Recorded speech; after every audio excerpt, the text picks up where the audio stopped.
Lyon demain, le quart d'heure lyonnais, toute l'actualité chaque matin. Parce que Lyon demain se dessine aujourd'hui, voici l'essentiel de l'actualité en ce lundi. Nous sommes le 14 décembre. Nous évoquerons les derniers chiffres du Covid-19 en ce qui concerne le département du Rhône. Laurent Wauquiez affirme que sa région organisera bien une campagne de dépistage contre le Covid-19 à partir de mercredi.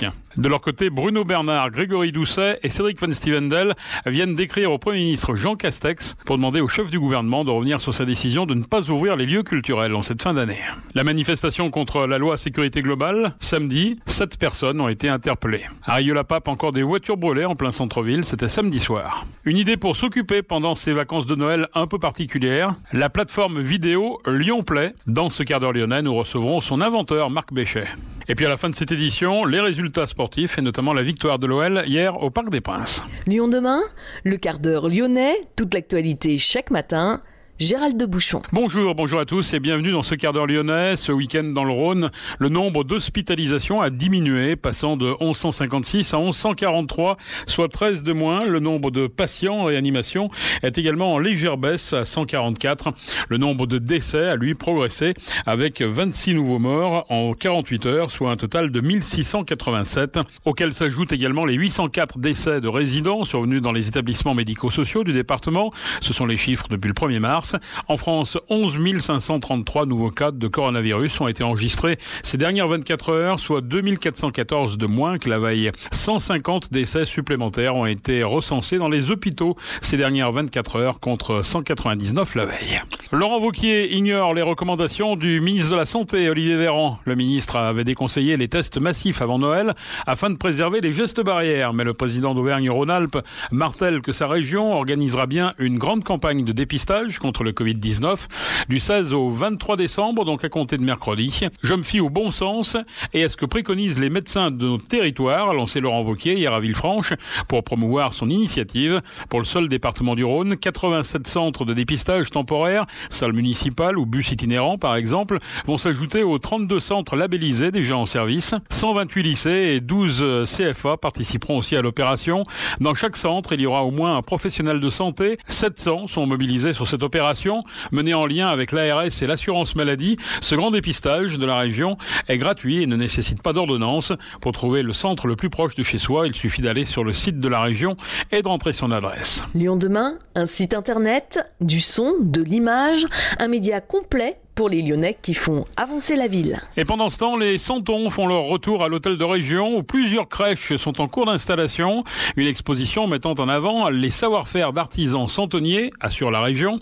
Pour l'opposition, personne n'est dupe. C'est une nouvelle provocation de Laurent Wauquiez qui est proche de la ligne rouge sur la question de la laïcité. Si la première crèche avait été retoquée par la justice en 2016, les fameuses expositions de Santons de ces dernières années avaient été en revanche validées par le tribunal administratif. Bruno Bernard, président de la métropole de Lyon, Grégory Doucet, le maire de Lyon, Cédric Van Stevendel, le maire de Villeurbanne, viennent d'écrire au Premier ministre Jean Castex. Les 3 élus demandent au chef du gouvernement de revenir sur sa décision de ne pas ouvrir les lieux culturels, les lieux de grand passage comme les centres commerciaux, aéroports, gares, métros ou encore l'ensemble des commerces ont repris leur fonctionnement. Les lieux de culte ont obtenu le droit d'accueillir du public et la culture, elle attend, elle se meurt. Pourtant, tout est prêt, estiment Doucet, Bernard et Van Stevendel, notamment les protocoles sanitaires. Le président de la métropole envisage même de rouvrir le musée des Confluences, passant outre l'interdiction.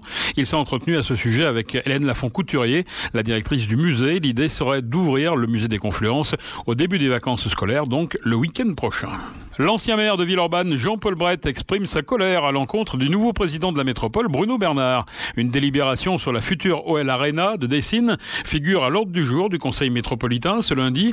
Les élus de la métropole doivent se prononcer annoncé sur la poursuite de la procédure de déclaration de projet de cette salle multifonction en vue de la mise en compatibilité du PLUH. D'un coût de 140 millions d'euros, la salle pourra accueillir spectacles, concerts et matchs de l'Asvel. Une salle de 16 000 places au pied du Groupama Stadium sur la friche ABB. Opposé dès le départ à ce projet à Dessines, Jean-Paul Brett présente le nouveau président de la métropole comme le digne héritier de Gérard Collomb. Selon Brett, mensonge de vouloir faire croire que cette infrastructure sera demain le diamant vert de la métropole lyonnaise. OL City est entièrement orienté vers le loisir marchand. Comment croire que l'on s'inscrit en matière de développement urbain dans un futur durable, équilibré, en phase avec les enjeux environnementaux et sociaux de demain? Il est encore temps de s'arrêter, s'insurge l'ancien maire PS de Villeurbanne, Jean-Paul Brett. La manifestation contre la loi sécurité globale a réuni entre 2000 et 5000 personnes samedi à Lyon. Elle a été émaillée d'incidents. Les forces de l'ordre visées par des projectiles ont fait usage de grenades lacrymogènes et de canons à eau. 7 personnes ont été interpellées. À Rieux-la-Pape, des voitures ont encore brûlé en plein centre-ville. Samedi vers 23h30, les pompiers sont intervenus pour un feu de voiture sur le parking de la copropriété des Verchères. Un acte probablement d'origine criminelle. Au total, 4 véhicules sont partis en fumée car le feu s'est propagé. C'est la 3e fois que ce parking est visé. Une enquête a été ouverte.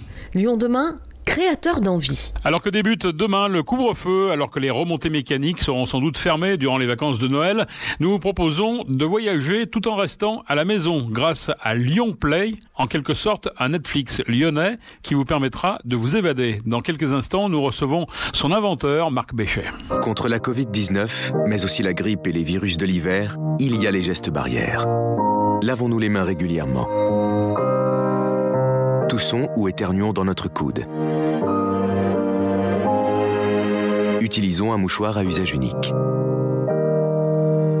Respectons la distanciation physique. Portons un masque dès que c'est recommandé. Ensemble, continuons d'appliquer les gestes barrières. Bonjour Marc Béchet.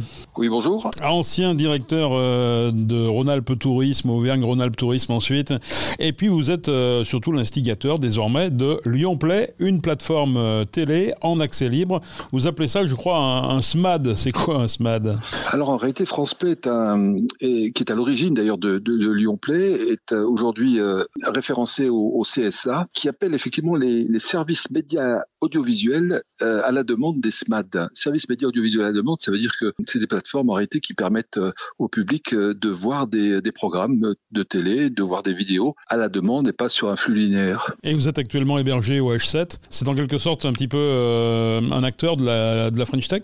C'est le lieu totem de la French Tech et sont intégrés aujourd'hui une soixantaine de startups qui sont toutes effectivement dans le giron de la French Tech, Lyon et Saint-Étienne. Ce qui est intéressant dans le H7, c'est qu'il permet d'accélérer les modèles que l'on met en place, et c'est au H7 que j'ai créé Lyon Play. Qu'est-ce qu'on peut voir sur Lyon Play quand on va sur cette plateforme? Il y a plein de vidéos, une espèce de mosaïque par thème, même par carte, par lieu, je veux dire, une cartographie. Comment ça se passe? En réalité, Lyon Play, c'est un replay de Lyon. On essaye de sourcer, d'aller chercher effectivement tous les contenus qui sont produits sur Lyon au quotidien, et ensuite on les enrichit, c'est-à-dire on écrit dessus du texte, on crée un article sur ces contenus vidéo, on met des liens, des mots-clés, des tags, de la géolocalisation, comme vous venez de le dire, et puis on fait des vignettes et on les redistribue sur cette plateforme qui clairement ressemble à toutes les plateformes VOD aujourd'hui de type Netflix, Molotov ou dernièrement Salto, et ça nous permet de valoriser tout ce qui se dit sur Lyon, on peut dire même tout ce qui plaît à Lyon. En gros, notre petit slogan, c'est